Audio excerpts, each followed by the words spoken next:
Dear students, welcome to Learning Management System of साथ कामयाबी हमारे साथ।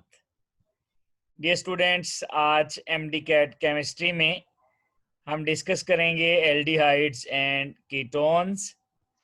और एल्डिहाइड कीटोन्स में हमारे सिलेबस में है इनकी प्रेपरेशन एल्डिहाइड कीटोन्स की, और इसके साथ साथ प्रेपरेशन के साथ साथ इनके न्यूक्लियोफिलिक एडिशन रिएक्शंस हैं और फिर इनकी रिएक्टिविटी है।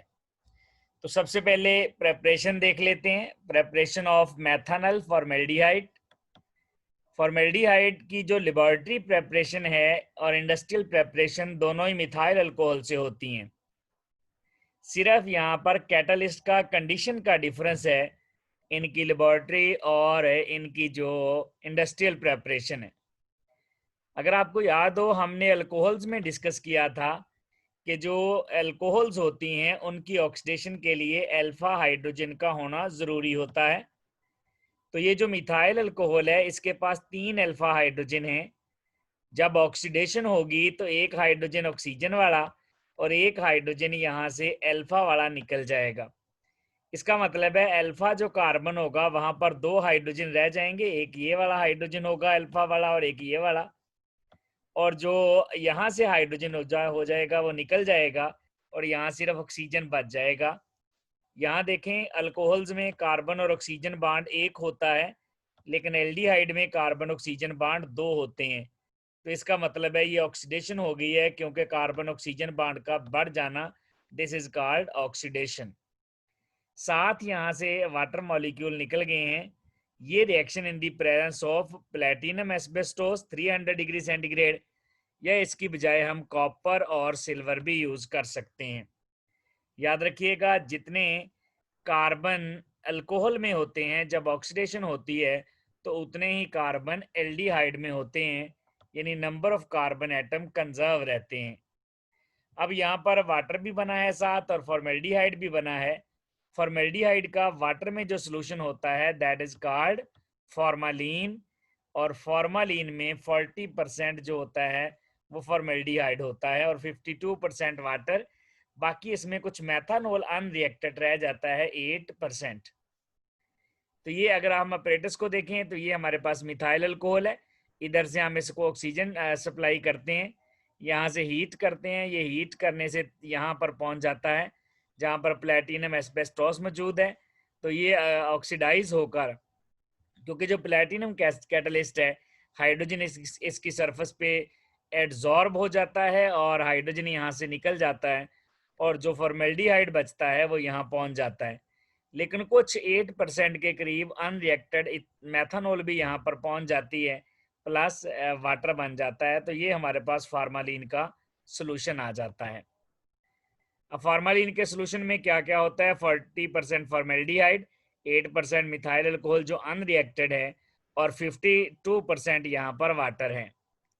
फॉर्मालिन का यूज़ क्या है? ये जो लैब में स्पेसिमेन होते हैं, जैसा कि ये बायोलॉजी की लैब में ये फ्रॉग और बाकी इस तरह से लिजर्ड वगैरह जो होते हैं वो सेव करके रखे होते हैं, तो ये फॉर्मालिन में रखते हैं या इथाइल अल्कोहल में रखते हैं ताकि उनकी बॉडीज़ ख़राब ना हों।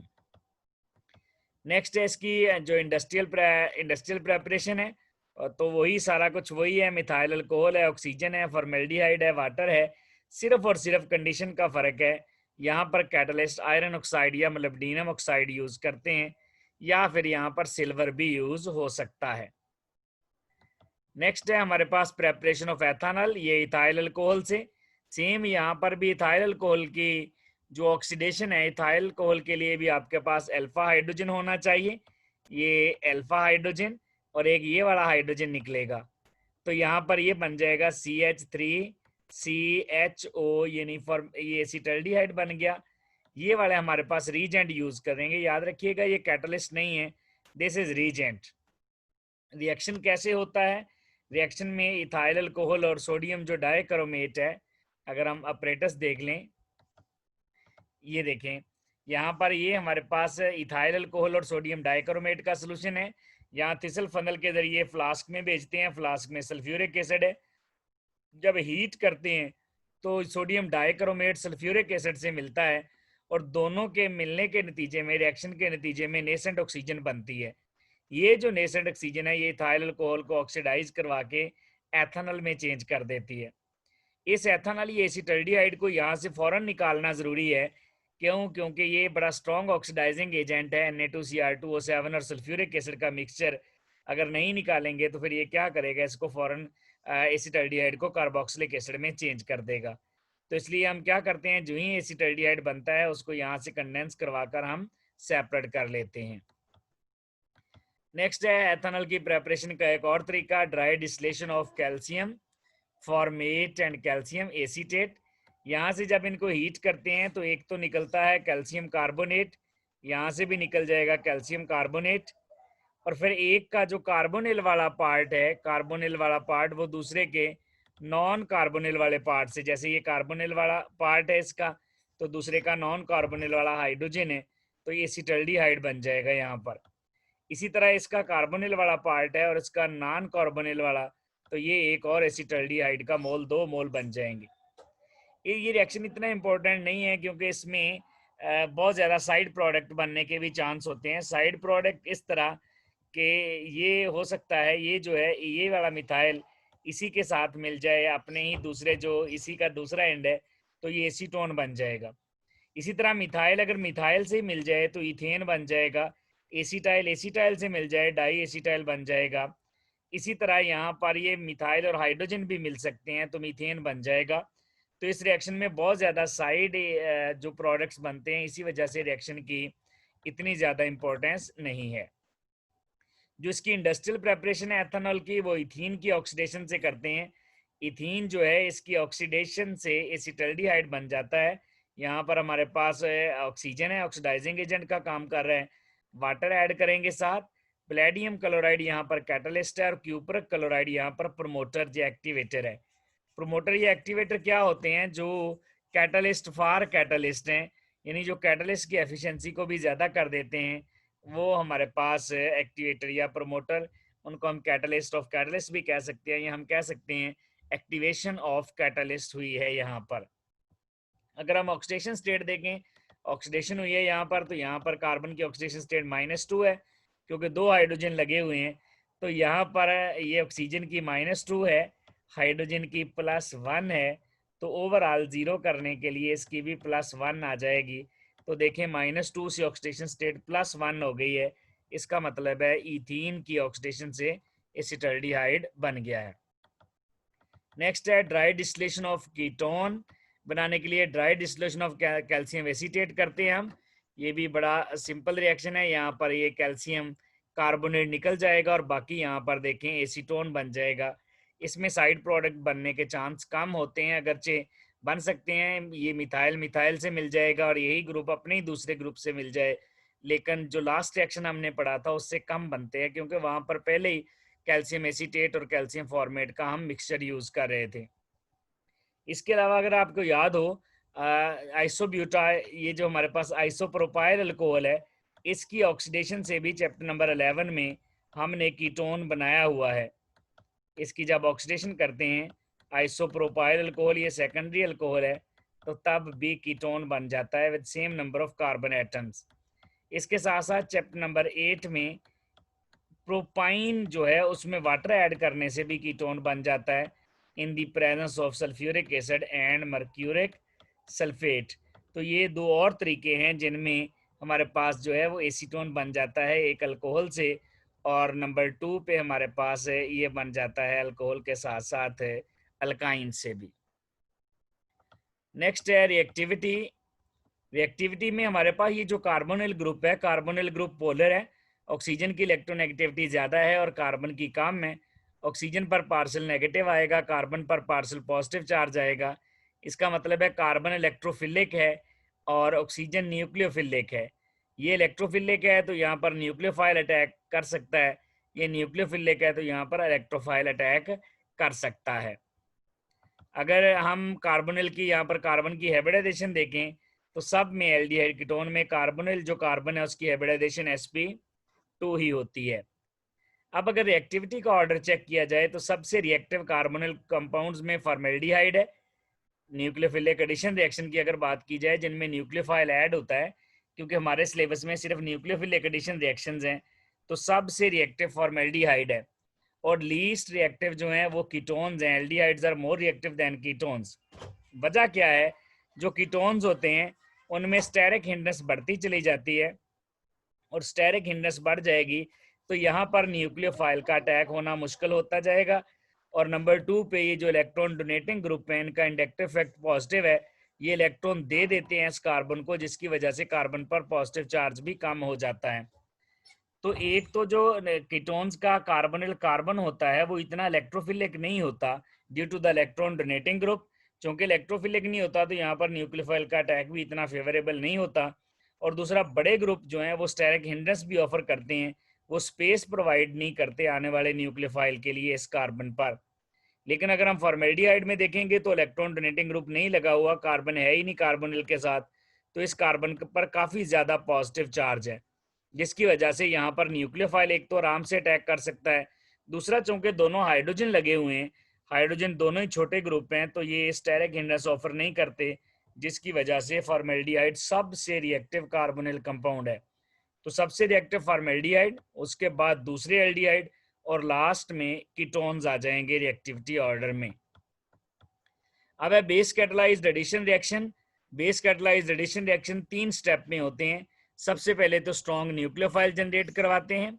ये हमारे पास जो न्यूक्लियोफाइल है ये वीक है क्योंकि इस पे पार्शियल नेगेटिव चार्ज है और इस पर पार्शियल पॉजिटिव चार्ज है, दिस इज वीक। इस न्यूक्लियोफाइल को हमने स्ट्रॉन्ग करना है तो हम इसमें बेस कैटलिस्ट ऐड करते हैं। बेस यहाँ से हाइड्रोजन निकाल लेता है और ये न्यूक्लियोफाइल पर कंप्लीट नेगेटिव चार्ज आ जाता है। अब ये स्ट्रॉन्ग न्यूक्लियोफाइल बन गया विद वाटर। ये न्यूक्लियोफाइल अब इस इलेक्ट्रोफिलिक कार्बन पर अटैक करेगा और पाई बॉन्ड ब्रेक हो जाएगा। और लास्ट में चूंकि कैटलिस्ट रीजनरेट भी होना होता है, जो कि हमने पहले स्टेप में बेस कैटलिस्ट यूज किया है, तो ये वाटर यहाँ पर ये जो पहले स्टेप में बना था यहाँ पर यूटिलाइज होगा। H जो है वो ऑक्सीजन के पास चले जाएगा और यहाँ पर OH जो बेस कैटलिस्ट हमने ऐड किया था वो निकल जाएगा। तो सबसे पहला स्टेप होता है स्ट्रॉन्ग न्यूक्लियोफाइल प्रोड्यूस करना, दूसरा स्टेप होता है न्यूक्लियोफाइल का अटैक और तीसरा स्टेप होता है कैटलिस्ट की रीजनरेशन। इस सिलसिले में न्यूक्लियोफिलिक एडिशन रिएक्शन में पहला रिएक्शन है HCl की एडिशन। HCl जो है HCN की एडिशन। HCN की एडिशन, HCN चूंकि अनस्टेबल स्पीशी है, ये फौरन डिकम्पोज हो जाती है, तो इसलिए हम इसको रिएक्शन के मिक्सचर के अंदर ही बनाते हैं। अगर कोई सब्सटेंस रिएक्शन के अंदर ही प्रोड्यूस किया जाए तो उसको हम कहते हैं ये इन सीटो प्रेपरेशन हुई है, यानी इन सीटो प्रेपरेशन है सिस्टम के अंदर ही, जहां पर किसी रीजेंट की जरूरत हो वहीं प्रोड्यूस करके रिएक्शन करवा लिया जाए। कैसे करते हैं इन सीटो प्रेपरेशन? NaCN और HCl के रिएक्शन से। NaCN और HCl जब रिएक्शन करते हैं तो यहाँ से HCN बन जाता है रिएक्शन मिक्सचर के अंदर ही और वो ऐड हो जाता है। हाइड्रोजन पर चूंकि पॉजिटिव चार्ज है, ऑक्सीजन पर नेगेटिव है, तो हाइड्रोजन ऑक्सीजन के पास चले जाएगा, OH बन जाएगा और ये जो CN है ये कार्बन के साथ अटैच हो जाएगा। क्यों? कार्बन पर पॉजिटिव चार्ज है और CN पर नेगेटिव चार्ज है।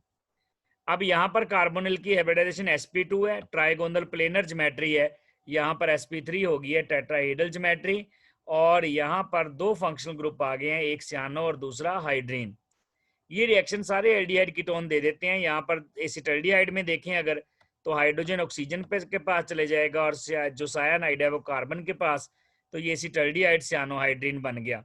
सेम कीटोन के साथ है, कीटोन में भी हाइड्रोजन ऑक्सीजन के पास चले जाता है और ये सियानो ग्रुप जो है ये चले जाता है कार्बन के पास। तो इस तरह सब में सारे एल्डिहाइड कीटोन में HCN ऐड हो जाएगा और ये H जो है वो ऑक्सीजन के पास जाएगा और जो CN है वो कार्बन के पास जाएगा। न्यूक्लियोफाइल यहाँ पर ऐड हो गया है, कोई एलिमिनेशन नहीं हुई।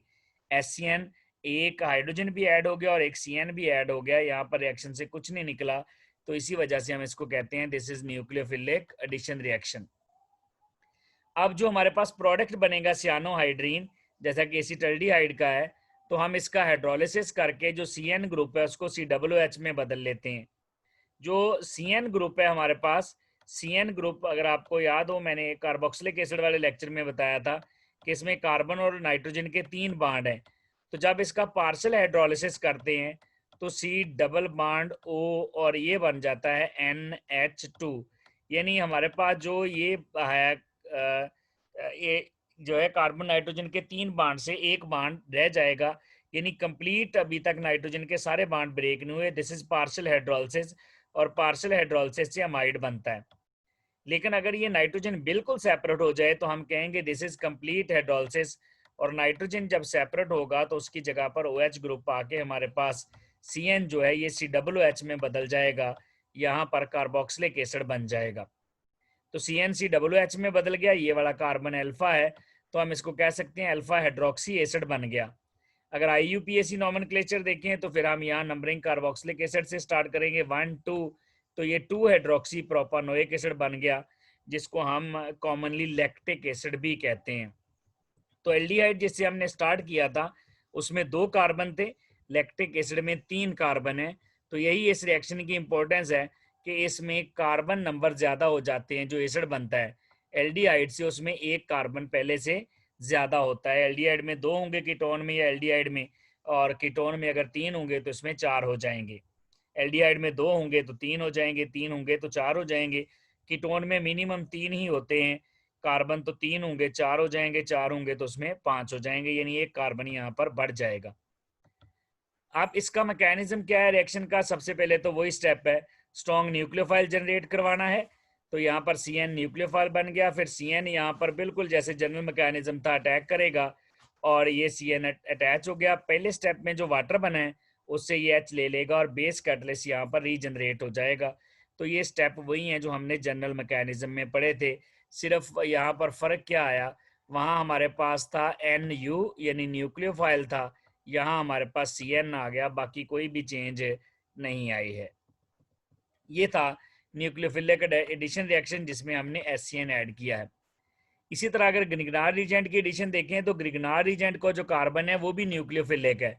ये जो मेटल है मैग्नीशियम, मेटल पर पॉजिटिव चार्ज होगा और इस कार्बन पर नेगेटिव चार्ज आएगा। जब इस कार्बन पर नेगेटिव चार्ज आएगा तो कार्बन पर नेगेटिव चार्ज आएगा तो ये न्यूक्लियोफिलिक हो जाएगा, और ये न्यूक्लियोफिलिक इस इलेक्ट्रोफिलिक सेंटर पर फॉर्मेल्डिहाइड पर अटैक करेगा, और फॉर्मेल्डिहाइड जो है उसका ये पाई बॉन्ड ब्रेक हो जाएगा। अब जो पाई बॉन्ड ब्रेक हुआ है, ऑक्सीजन पर नेगेटिव चार्ज आया है, ये ऑक्सीजन यहाँ से एसिड से H ले लेता है और ये हमारे पास अल्कोहल बन जाती है, दैट इज प्राइमरी अल्कोहल। अगर हम फॉर्मेल्डिहाइड के अलावा कोई भी और एल्डिहाइड यूज करें, जैसे मैं एसिटल्डिहाइड यूज कर लेता हूँ जैसे नीचे वाले रिएक्शन में है, तो यहाँ अगर मैं एक CI3 लगा देता हूँ, यहाँ भी एक CI3 लगा देता हूँ, तो ये हमारे पास सेकेंडरी अल्कोहल बन जाएगी। इसी तरह फॉर्मेल्डिहाइड के दोनों H की जगह मैं मिथाइल लगा देता हूँ, तो यहाँ पर लास्ट में भी दोनों H की जगह मिथाइल आएगा, जैसा कि यहाँ पर एसीटोन में हुआ है। तो हमारे पास जो अल्कोहल बनेगी दैट विल बी टर्शरी। तो Grignard agent as a nucleophile attack करता है, और फॉर्मेल्डिहाइड के साथ प्राइमरी अल्कोहल, बाकी एल्डिहाइड्स के साथ सेकेंडरी अल्कोहल्स और कीटोन्स के साथ टर्शरी अल्कोहल प्रोड्यूस कर देता है। नेक्स्ट रिएक्शन है addition of sodium hydrogen sulphide. Addition of sodium hydrogen sulphide में भी हाइड्रोजन पर चूंकि पॉजिटिव चार्ज होता है तो ये चले जाता है ऑक्सीजन के पास, यहाँ पर पॉजिटिव नेगेटिव ये देखें OH बन जाएगा, और जो बाकी हिस्सा बचेगा SO3N ने ये चले जाएगा कार्बन के पास, और जो सोडियम बाइसल्फाइड एडिशन प्रोडक्ट बनेगा ये इसके वाइट प्रेसिपिटेट बन जाएंगे, और वाइट प्रेसिपिटेट हमें इंडिकेट करेंगे कि ये कोई एल्डिहाइड या मिथाइल कीटोन है। याद रखिएगा ये वाला टेस्ट सारे एल्डिहाइड दे देते हैं, लेकिन कीटोन में से वो देते हैं जिनके कार्बोनिल के साथ कम से कम एक मिथाइल जरूर लगाओ। दूसरी तरफ अगर इथाइल भी हो तो चल जाएगा, लेकिन एक मिथाइल होना जरूरी है। तो यहाँ पर H ने हर ऑक्सीजन के पास जाना है और बाकी पार्ट ने कार्बन के पास। यहाँ पर भी H ऑक्सीजन के पास जाएगा और बाकी जितना भी नेगेटिव पार्ट बचेगा वो सारे का सारा चले जाएगा कार्बन के पास, और वाइट प्रेसिपिटेट बन जाएंगे। ये रिएक्शन एल्डिहाइड और मिथाइल की टोन देते हैं, बाकी कोई भी क्लास ये जैसे हमारे पास अल्कोहल्स हैं, ईथर्स हैं, अल्काइल हैलाइड्स हैं, alkanes, alkenes, alkynes, carboxylic acid हैं, वो ये रिएक्शन नहीं देते। तो ये हम डिफरेंशिएट करने के लिए भी यूज कर सकते हैं। इस रिएक्शन में आप अगर वापस एल्डिहाइड या कीटोन लेना चाहते हो तो एसिड ऐड कर दें। एसिड ऐड करने से ये SO3Na वापस निकल जाएगा, और ये SO2 और NaCl की मौजूदगी में और हमारे पास एसिटल्डिहाइड रीजनरेट हो जाएगा in the presence of mineral acid. Reaction का मैकेनिज्म है, सबसे पहले तो वही बेस कैटलिस्ट है। बेस कैटलिस्ट किस लिए यूज करते हैं? To generate the strong nucleophile. यहाँ पर पार्शियल नेगेटिव था, यहाँ पर कंप्लीट नेगेटिव चार्ज आ गया। अब ये जो नेगेटिव चार्ज आया है, ये नेगेटिव चार्ज यहाँ पर डीलोकलाइज होकर यहाँ डबल बॉन्ड बनाएगा, और ये सल्फर जो है, सल्फर चूंकि उसकी इलेक्ट्रोनेगेटिविटी कम है, ये ऑक्सीजन से अच्छा न्यूक्लियोफाइल है, तो ये यहाँ पर आकर लग जाएगा। तो सल्फर देखें एल्डिहाइड ग्रुप के साथ लग गया और एल्डिहाइड के ऑक्सीजन पर नेगेटिव चार्ज आ गया है। ये सल्फर जो है ये अटैक करेगा, इस कार्बन के साथ लग जाएगा सल्फर जाकर ये वाला हिस्सा, और ऑक्सीजन पर नेगेटिव चार्ज आ गया। नेक्स्ट स्टेप में क्या होगा, जो पहले स्टेप में बेस कैटलिस्ट यूज हुआ था, वो बेस वापस आकर जो है वो वाटर जो है, वाटर से हाइड्रोजन लेगा ये वाला कंपाउंड, और बेस कैटलिस्ट यहाँ से रीजनरेट हो जाएगा एक दफा, और इसके वाइट प्रेसिपिटेट बन जाएंगे। अब अगर इससे दोबारा हमने एल्डिहाइड या कीटोन लेना हो वापस बाईसल्फाइड एडिशन प्रोडक्ट से, तो हम उसमें मिनरल एसिड ऐड कर देते हैं। मिनरल एसिड जो है वो वापस हमें एल्डिहाइड या कीटोन दे देगा। इसकी इंपॉर्टेंस क्या है? इंपॉर्टेंस ये है कि सारे एल्डिहाइड ये टेस्ट दे देते हैं और मिथाइल कीटोन टेस्ट दे देते हैं, जिनको हम डिफ्रेंशिएट कर सकते हैं विद वाइट प्रेसिपिटेट। और इस रिएक्शन की ये भी इंपॉर्टेंस है कि ना सिर्फ आप सेपरेशन कर सकते हैं, यानी एल्डिहाइड या कीटोन रिएक्शन करके वाइट प्रेसिपिटेट बना देंगे और हम इनको फिल्टर करके अलहदा कर लेंगे, और जब अलहदा हो जाएंगे तो हम दोबारा इनमें मिनरल एसिड डाल के इनको वापस हासिल कर लेंगे, और इस तरह ये प्योर भी हो जाएंगे। तो ना सिर्फ हम एल्डिहाइड कीटोन जो कि कार्बोनिल कंपाउंड है उनको नॉन कार्बोनिल कंपाउंड से सेपरेट करते हैं, डिफ्रेंशिएट करते हैं, बल्कि हम इनको प्योर भी कर लेते हैं। एल्डोल कंडेंसेशन, ये वो एल्डिहाइड कीटोन या वो वाले एल्डिहाइड कीटोन रिएक्शन देते हैं जिनके पास अल्फा हाइड्रोजन होता है, और ये रिएक्शन एक अल्कली की मौजूदगी में होता है, बेस की मौजूदगी में होता है, और बनने वाले प्रोडक्ट का नाम एल्डोल होता है। इसको इसलिए एल्डोल कहते हैं कि जो प्रोडक्ट बनेगा उसके पास दो फंक्शनल ग्रुप होंगे, एक एल्डिहाइड और दूसरा अल्कोहल फंक्शनल ग्रुप है। याद रखिएगा वर्ड जो एल्डोल है ये एल्डिहाइड कीटोन दोनों के लिए रिजर्व है, और इसमें हमारे सिलेबस में हम जो एल्डिहाइड कीटोन लेंगे वो दोनों आइडेंटिकल लेंगे जो आपस में कंडेंस करेंगे और एल्डोल बनाएंगे, यानी या तो दोनों एल्डिहाइड होंगे या दोनों कीटोन, और फिर जो एल्डिहाइड यूज करेंगे वो भी सेम है, यानी आप एसिटल्डिहाइड यूज कर रहे हैं तो फिर सिर्फ एसिटल्डिहाइड के दोनों मोल होंगे, कीटोन जो भी है उसके दो मोल यूज करेंगे। जैसे कि पहली एग्जांपल में देखें ये हमारे पास एसिटल्डिहाइड है तो दूसरा भी एसिटल्डिहाइड है इन the presence of base. Reaction बहुत सिंपल है, ये कार्बोनिल ग्रुप है, कार्बोनिल ग्रुप से जो पहला कार्बन है वो अल्फा है, एक का अल्फा हाइड्रोजन दूसरे के कार्बोनिल वाले ऑक्सीजन पे चले जाता है, तो ये CH3CH बन जाएगा, CI3CH, ये वाला H इसके साथ CI3CH, और ये बन जाएगा OH। ये पहला एल्डिहाइड है। दूसरे एल्डिहाइड का अल्फा हाइड्रोजन जहां से जा चुका है तो ये दूसरा एल्डिहाइड है। अगर देखें तो इनमें दोनों फंक्शनल ग्रुप भी हैं, अल्कोहल भी है और एल्डिहाइड भी है, इसी वजह से हम इसको एल्डोल कहते हैं। अब ये जो एल्डिहाइड ग्रुप बनता है उससे अगर देखा जाए तो ये कार्बन नंबर 1 है, ये 2 है और ये 3 है, तो ये 3 हाइड्रोक्सी। तो एल्डोल कंडेंसेशन में जब भी कोई एल्डिहाइड या कीटोन आपस में मिलेंगे तो जो हमारे एल्डिहाइड मिलेंगे तो एल्डिहाइड के नतीजे में हमारे पास 3 हाइड्रोक्सी कंपाउंड बनेगा। इसको हम कह सकते हैं ये अल्फा कार्बन है और ये बीटा कार्बन है, तो ये एल्डिहाइड कीटोन दोनों में बीटा हाइड्रोक्सी बनता है। यहाँ भी देखें ये अल्फा है और ये बीटा कार्बन है। यहाँ से भी देखें ये हमारे पास 3 कार्बन वाला एल्डिहाइड है प्रोपानल, इसका ये वाला कार्बन अल्फा है, इसका ये वाला कार्बन अल्फा है, CI3 वाला बीटा है, तो इसका एक हाइड्रोजन यहाँ पर चले जाएगा, ये आ जाएगा CI3CH2, ये CH, इतना CH बन गया, CI3CH2CH, और फिर CH पर OH है, और फिर ये वाला CH के साथ CI3 और बाकी फॉर्माइल ग्रुप है, तो इस तरह से एल्डोल बन जाएगा। सेम कीटोन्स के साथ है, ये वाला H कीटोन्स में कार्बोनिल पर अल्फा हाइड्रोजन कार्बोनिल पर जाना है, CI3C के साथ फिर CI3 और OH बन जाएगा O की बजाय, और बाकी ये वाला पार्ट ऐसे ही लग जाएगा। अब हमारे पास कीटोन्स में जो हाइड्रोक्सिल ग्रुप है वो डिपेंड करता है कि कीटोन के चेन की लेंथ कितनी है। एल्डिहाइड में तो उसने 3 पे ही आना है। एल्डिहाइड में अगर हमारे पास एसिटल्डिहाइड है, ये देखिए प्रोपियोनल्डिहाइड है, दोनों में 3 पे ही आया है, लेकिन कीटोन में ये डिपेंड करेगा चेन की लेंथ पे।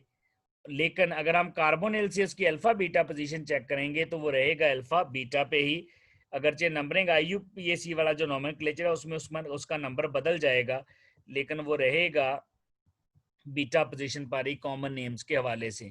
तो इसका मतलब है जो हमारे पास एल्डोल कंडेंसेशन है इसमें हम कह सकते हैं बीटा हाइड्रोक्सी कंपाउंड बनते हैं। अब जो बीटा हाइड्रोक्सी कंपाउंड बन गया, जैसा कि ये बीटा हाइड्रोक्सी कंपाउंड है, अगर हम उसको हीट कर दें इन द प्रेजेंस ऑफ एसिड, क्योंकि एसिड की वाटर के साथ बहुत ज़्यादा अट्रैक्शन होती है, तो यहाँ से वाटर निकल जाएगा, ये वाला OH निकलेगा और यहाँ पर ये वाला H निकलेगा, ये बन गया वाटर और यहाँ पर डबल बॉन्ड बन जाएगा। ये वाला डबल बॉन्ड क्यों नहीं बनता, इस साइड से भी तो हाइड्रोजन निकल सकता था। एक्चुअली ये वाला जो डबल बॉन्ड बनता है ये कॉन्जुगेशन में आ जाता है, तो स्टेबिलिटी बढ़ जाती है डीलोकलाइजेशन की वजह से। देखें ये डबल है, ये सिंगल है, ये डबल है, डबल सिंगल डबल डीलोकलाइजेशन है। लेकिन अगर यहाँ आ जाता तो दरमियान में 2 सिंगल आ जाते, फिर डीलोकलाइजेशन ना आती। तो यही वजह है जो कार्बोनिल के साथ वाला CH2 है वहां से H निकलेगा, ताकि डबल बॉन्ड जो बने वो यहाँ पर डीलोकलाइजेशन में या कॉन्जुगेशन में आ जाए, स्टेबिलिटी क्रिएट करे। ये जो हमारे पास एल्डिहाइड बना है अनसैचुरेटेड अल्फा बीटा अनसैचुरेटेड, इसको हम कहते हैं क्रोटोन एल्डिहाइड, या अगर IUPAC नेम देखें तो ये 2 ब्यूटीनल बन जाएगा। ब्यूटानल नहीं कहेंगे क्योंकि यहाँ डबल बॉन्ड भी है, दिस विल बी अ ब्यूटीनल। अगर हम रिएक्शन का मैकेनिज्म देख लें तो सबसे पहले जो बेस कैटलिस्ट है वो अल्फा हाइड्रोजन पर अटैक करता है और यहाँ से अल्फा हाइड्रोजन निकल के वाटर बना देता है। याद रखिएगा बेस कैटलिस्ट पहले स्टेप में यूज होता है और लास्ट स्टेप में फिर ये निकल जाता है। इस कार्बन पर नेगेटिव चार्ज आ गया तो ये हमारे पास बन गया न्यूक्लियोफाइल। ये न्यूक्लियोफाइल अब अटैक करेगा दूसरे एल्डिहाइड के कार्बोनिल कार्बन पे। याद रखिएगा हमारे सिलेबस में दोनों एक जैसे कंपाउंड यूज करते हैं, तो ये पाई बॉन्ड ब्रेक हो जाएगा। ये वाला कंपाउंड बन गया, पहले CH3 है, फिर CHO- और फिर ये वाला दूसरे वाला एल्डिहाइड है जिसका अल्फा हाइड्रोजन निकला हुआ था, ये वाला। लास्ट में ये जो वाटर यूज कर रहे थे हम, वाटर बना था यहाँ पर, ये यूज करेंगे और इसका हाइड्रोजन ले लेंगे ताकि बेस कैटलिस्ट रीजनरेट हो जाए और हमारे पास बीटा हाइड्रोक्सी कंपाउंड बन जाए। तो जैसे जनरल मैकेनिज्म है सारे न्यूक्लियोफिलिक एडिशन रिएक्शन में, बिल्कुल जनरल मैकेनिज्म की तरह ही रिएक्शन होता है। पहले स्टेप में base catalyst strong nucleophile generate करता है, दूसरे स्टेप में न्यूक्लियोफाइल अटैक करता है और तीसरे स्टेप में बेस कैटलिस्ट रीजनरेट हो जाता है। नेक्स्ट है न्यूक्लियोफिलिक एडिशन रिएक्शन में हमारे पास पॉलीमराइजेशन रिएक्शन। ये पॉलीमराइजेशन रिएक्शन में भी ये न्यूक्लियोफिलिक एडिशन होती है। तो यहाँ पर देखें ये 3 मोल यूज हुए हैं। अगर हम इस तरह से लिख लें इसके 3 मोल्स को, तो ये हमारे पास CH2, ये हो जाएगा हमारे पास एक फॉर्मेल्डिहाइड, फिर एक CH2 और ये उसका ऑक्सीजन, और फिर एक और CH2 है, ये उसका ऑक्सीजन हो जाएगा इस तरह से।